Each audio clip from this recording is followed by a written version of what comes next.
Heureux qui craint le Seigneur et marche selon ses voies.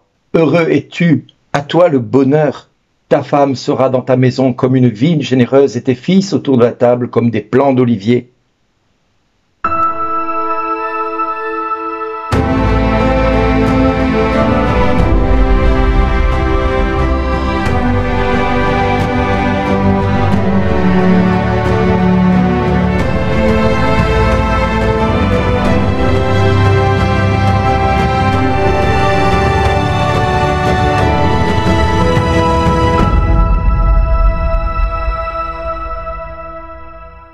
Aujourd'hui, le message vous est adressé par Bernard Dille. Heureux sommes-nous si nous craignons le Seigneur, c'est-à-dire si nous avons un profond respect pour notre Seigneur et notre Dieu. Heureux sommes-nous dans tout ce que nous avons et possédons. Alors, qu'est-ce que nous possédons et qu'est-ce qui est notre propriété?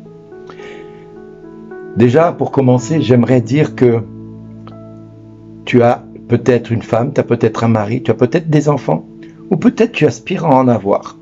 Et peut-être que tout cela, pour l'instant, tu en es privé.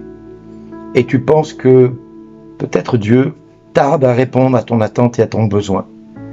J'ai bien conscience que parler de l'amour à des personnes qui sont en quête de rencontrer l'âme sœur, ou en tout cas de rencontrer le bien-aimé ou la bien-aimée que Dieu leur a préparé depuis toute éternité, pose un sérieux problème dans le cœur de la personne.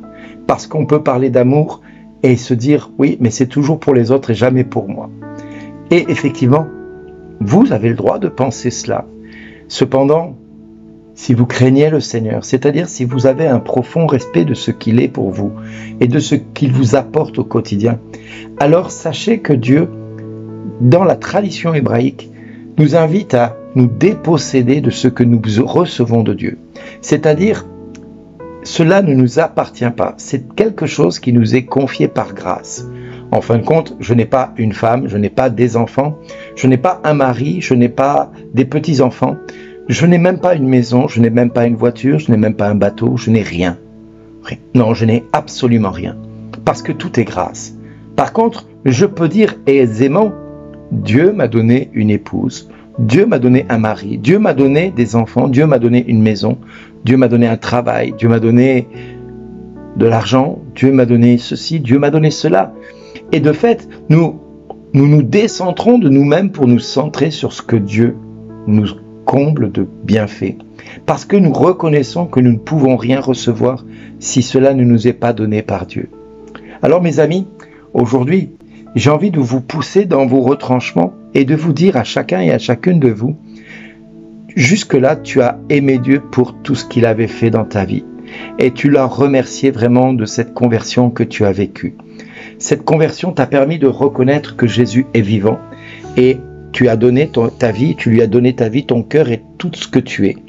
Mais depuis que tu lui as donné ta vie, beaucoup de choses ont changé, comme beaucoup de choses demeurent inchangées dans ta vie de tous les jours. Les problèmes sont toujours là, les problèmes financiers sont là, les problèmes de santé sont toujours là, les problèmes avec ton mari, ton épouse, avec tes enfants, est toujours là, avec tes parents, c'est toujours là. Et tu te dis, mais Seigneur, mais combien de temps cela va-t-il durer? Pourquoi je vis tous ces péripéties, voire ces problèmes qui sont sans arrêt répétitifs et lancinants dans ma vie? Oui, je dis bien répétitif et lancinant. Pourquoi? Parce que souvent, le quotidien revient comme une boucle, vous savez, temporelle. Et les problèmes reviennent de manière cyclique. Et nous nous rendons compte qu'à telle période de l'année, nous vivons ceci. À telle autre période de l'année, nous vivons encore cela. Et nous nous rendons compte que tout ce que nous endurons et vivons, des fois, ça devient de plus en plus dur à porter et à supporter. Pourquoi? Parce que nous avons simplement oublié ce passage de la parole de Dieu qui nous dit « Tu aimeras le Seigneur ton Dieu de tout ton cœur, de toute ton âme et de toute ta force, et ton prochain comme toi-même. » Ce qui signifie que quelque part, nous avons toute la possibilité d'aimer Dieu, non pas pour ce qu'il nous donne, mais parce qu'il nous est demandé de l'aimer de tout notre cœur, de tout notre esprit et de toute notre force. Parce que c'est à cela que Dieu nous appelle. Ce n'est pas d'aimer Dieu pour ce qu'il te donne, mais d'aimer Dieu pour ce qu'il est lui.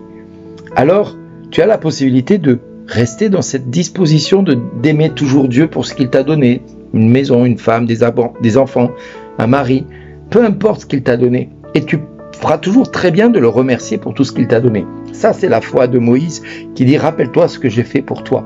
Rappelle-toi, Israël, ce que j'ai fait pour toi. Quand tu étais en terre d'Égypte, j'ai manifesté les prodiges afin de te libérer de la terre d'Égypte et t'amener en terre promise. Rappelle-toi de tout ce que j'ai fait. » Voilà. Et puis il y a la foi d'Abraham qui nous pousse à aller vers l'avant, c'est-à-dire regarde ce que je t'ai promis, ce que je vais te donner, c'est toujours ce que Dieu te donne, c'est toujours ce que Dieu t'a donné et ce que Dieu te donne dans le devenir. Donc tu peux aimer Dieu pour ce qu'il t'apporte et ça c'est très bien et c'est déjà une première étape qu'il faut avoir dans notre cœur et vraiment valider dans notre cœur. Mais aimer Dieu pour ce qu'il est, c'est-à-dire c'est se détacher de ce qu'il nous donne, c'est le reconnaître comme saint, comme le Seigneur, comme le Sauveur, comme le Dieu des dieux, le Roi des rois, qu'il est le souverain dans tout ce qu'il fait, dans tout ce qu'il engendre dans son quotidien. C'est l'aimer, non pas pour ce qu'il va t'apporter, mais pour ce qu'il est dans sa nature profonde, divine. Et puis il y a la troisième étape dans laquelle tu peux aimer Dieu bien autrement, c'est-à-dire en l'aimant pour, non pas pour ce qu'il est, mais en l'aimant dans tes frères pour ce qu'il leur donne à eux et non à toi. C'est-à-dire que tu te désintéresses totalement de la bénédiction qui vient vers toi pour t'attacher à ce que Dieu va faire dans leur vie. Et là, tu vas te décentrer de toi-même, tu vas aimer ton prochain comme toi-même, parce que toi, si tu t'aimes, c'est-à-dire que tu sais que Dieu est foncièrement bon avec toi. Et donc, tu vas vouloir la même chose pour ton prochain. Et là, tu te décentres de toi-même pour te recentrer sur l'amour que Dieu te demande d'avoir avec ton frère et avec ta sœur. Et tu dis, Seigneur, prends soin d'un tel, prends soin d'une telle, viens guérir un tel, viens guérir une telle. Et là, tu es vraiment dans l'amour, je dirais, donné, l'amour gratuit. Tu as reçu gratuitement la connaissance de Dieu, tu as connu son amour, eh bien tu donnes à Dieu cet amour pour ton prochain. Et là, c'est déjà beau, c'est déjà grandiose. Et puis, il y a la quatrième étape, qui n'est pas la plus simple et la plus facile, c'est d'aimer Dieu en oubliant ton prochain, tes besoins, ta vie, ton église, ta communauté. Non, c'est d'aimer Dieu comme une offrande perpétuelle à lui. C'est-à-dire, Seigneur, tu me prends et tu t'aimes et tu continues à aimer ta création en ce que je suis. Et tu aimes ce que je suis et tu éclates d'amour dans ce que je suis. C'est-à-dire, tu dispenses ton amour tellement grandement dans ma vie que quelque part, je m'en moque de ce que je vais devenir parce que je sais que je vais passer mon éternité avec toi. Donc, quelque part, que tu m'utilises ou que tu ne m'utilises pas, que tu joues avec moi comme avec une balle ou que tu ne joues pas avec moi comme avec une balle, que tu bénisses mon frère ou ma sœur ou que tu ne le bénisses pas à travers moi, que m'importe, l'essentiel pour moi, c'est d'être là pour toi, rien que pour toi. Et donc Seigneur, que m'importe ce que Dieu va me donner, que m'importe ce que Dieu va manifester à mes frères et sœurs, ce que je veux, c'est être une offrande perpétuelle pour toi, pour que la grâce que tu veux déverser sur le monde, eh bien, elle passe à travers moi gratuitement, sans rien attendre en retour de qui que ce soit, même pas la reconnaissance de mon prochain, même pas la reconnaissance de ta part, parce que ça m'est complètement égal de ne pas être reconnu par toi. Si toi, dans ton cœur, tu es glorifié, ma récompense, elle est déjà là. Voilà. Mais je me détache totalement de ce que je voudrais être ou recevoir de toi, même de ce que je vais devenir, parce que je sais que je peux te faire confiance. Et là, c'est une confiance absolue. Je n'attends rien, je n'espère rien. Je sais que Dieu est bon et Dieu ne me décevra jamais. C'est une évidence pour moi. Donc, je n'ai pas besoin de demander, parce que je sais que je suis déjà satisfait.